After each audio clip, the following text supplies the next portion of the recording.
بسم اللہ الرحمن الرحیم۔ السلام علیکم۔ عمرہ ویزا کے حوالے سے زائرین کا ایک مطالبہ جو کافی عرصہ سے کیا جا رہا تھا وہ شاہی فرمان کے ذریعے پورا کر دیا گیا ہے۔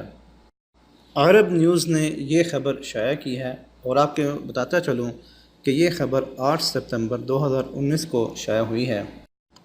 آپ سب جانتے ہوں گے کہ ایک سال میں اگر 2 عمرہ کسی نے کرنے ہوں تو اس کو اگر دوسری دفعہ عمرہ کرنا ہے تو اس کو 2000 ریال فیس ادا کرنی پڑتی تھی جو رپیٹ عمرہ فیس ہوا کرتی تھی، مگر اب اس کو شاہی فرمان کے ذریعے معاف کر دیا گیا ہے۔ تو اب وہ تمام عمرہ زائرین جو سال میں 2 دفعہ آئیں 3 دفعہ آئیں اب کسی کو دوبارہ فیس ادا نہیں کرنی پڑے گی، یعنی کہ وہ جو 2000 ریال ایکسٹرا لیا جاتا تھا دوبارہ فیس کا اب وہ ادا نہیں کرنا پڑے گا۔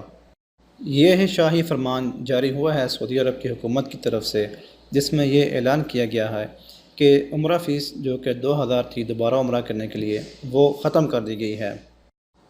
یہ یقیناً ایک بہت بڑی خوشخبری ہے ان لوگوں کے لیے جو ایک دفعہ عمرہ کر کے آنے کے بعد دوبارہ عمرہ کرنا چاہتے ہیں، ان کے لیے یہ بہت بڑی خوشخبری ہے۔